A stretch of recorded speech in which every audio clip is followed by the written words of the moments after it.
নবী ঘরের ভিতরে ছিল, বাইরে যখন বার হয়ে এলো জিজ্ঞাসা করছে কি খবর বলো। দাওয়াত দিয়েছেন তাই এসেছি। কে? আল্লাহ আব্দুল্লাহ ইবনে মুহাম্মদ সাল্লাল্লাহু আলাইহি ওয়াসাল্লাম। আমি আব্দুল্লাহ বেটা মুহাম্মদ। জোরে বলুন সুবহানাল্লাহ। ইহুদি বলছে আমি তো দাওয়াত দেইনি, আমি দাওয়াত দেইনি। কে আপনাকে দাওয়াত দিয়েছে? আপনি নবী হয়ে এক ইহুদির বাড়িতে দাওয়াতে আসছেন, আপনার লজ্জা লাগে না? জোরে বলুন নাউজুবিল্লাহ। কে বলছে? ইহুদি। বেরিয়ে যান আমার বাড়ি থেকে, বেরিয়ে যান, আমি দাওয়াত দেইনি। প্রিয় নবী সাল্লাল্লাহু আলাইহি ওয়াসাল্লাম বলেন আবু বকর, ওমর চলো ফিরে যাই। হুজুর এত বড় স্পর্ধা, এত বড় সাহস, আপনাকে অপমানজনক কথা বলে হুজুর বলুন প্রতিশোধ নেই। আমার নবী বলেন না আবু বকর, ওমর ফিরে চলো না যাই। যদি তুমি তাকে আঘাত করো আমি নবী পাকের বাণী আমি কাকে শোনাবো? কি দয়া নবীর ভিতরে। আমরা নবী নবীর উম্মত হয়ে জগতে এসেছি বাবা, আমাদের ভিতরে কেন সেই আখলাক নাই? আমাদের ভিতরে কেন সেই চরিত্র নাই? আমরা সারা জীবন বলবো নবীর উম্মত আর ফেরাউন নবীদের মতো কাজ হবে। যুবক আমার শুধু তাই নয়, আমার আপনার নবী সাল্লাল্লাহু আলাইহি ওয়াসাল্লাম আপনার কিনা ফিরে আসলেন। আসার পরে দ্বিতীয় দিন আবার মসজিদ নববীতে বসে রয়েছেন। হঠাৎ একটা ইহুদির বাচ্চা আবার ওই বালকটা এসেছে, আবার দাওয়াত পত্র দিয়েছেন। আমার নবী পাক বলেন আবু বকর, ওমর দেখো আবার দাওয়াত দিয়েছে, চলো তার বাড়িতে দাওয়াতে যাব। হুজুর কাল অপমান করে আপনাকে ফিরিয়ে দিয়েছি, আজ যদি অপমান করে আমি সইতে পারবো না গো নবী। ও বাবা ইয়া রাসূলুল্লাহ, আমি আমার সব সইতে পারি কিন্তু আপনার অপমান সহ্য করতে পারি না।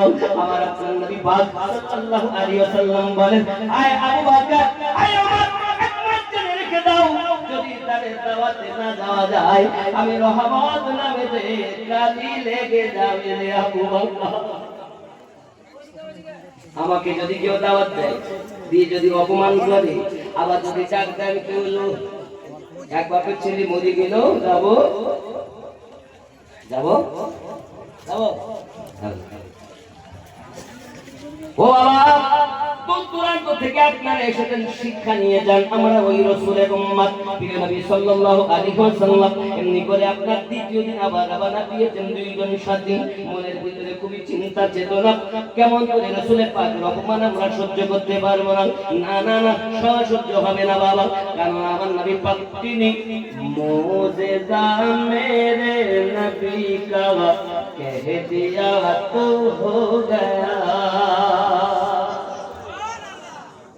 मुझेज़ा मेरे नबी का कह दिया तो हो गया, आपने ज़र्रे को दिया कह दिया तो हो गया।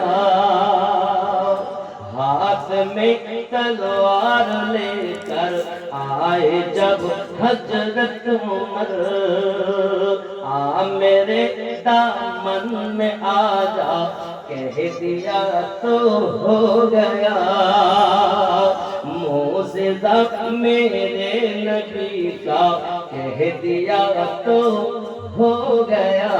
ज़ोरे बोलो मुस्तफा से है खुदा को प्यार कितना देखिए, मुस्तफा से है खुदा को प्यार कितना देखिए, खानाए काबा को क़िबला कह दिया तो हो गया, खानाए काबा को क़िबला कह दिया तो हो गया, मुजिज़ा मेरे नबी का कह दिया तो हो गया।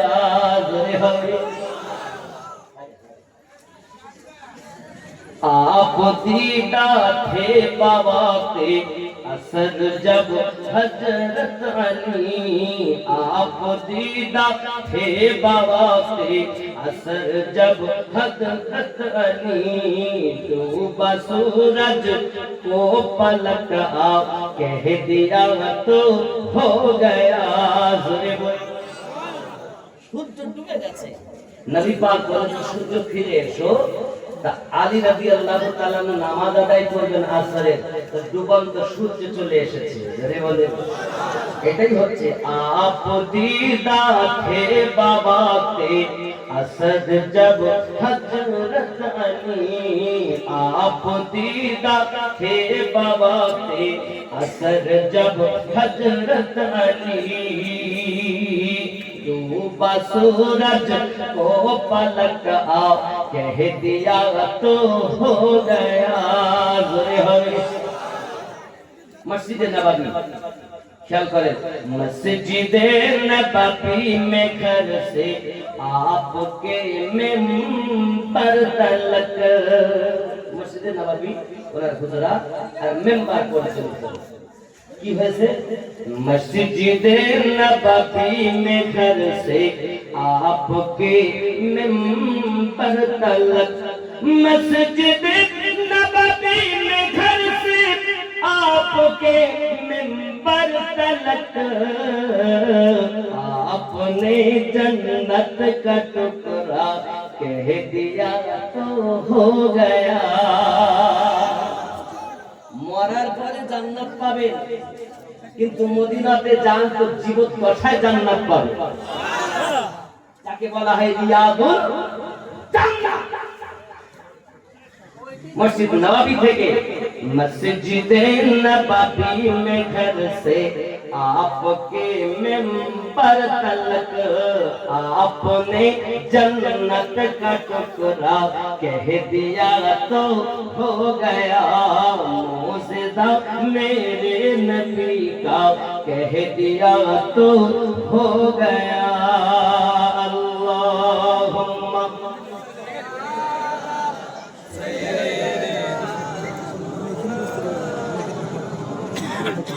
وعلى آل سيدنا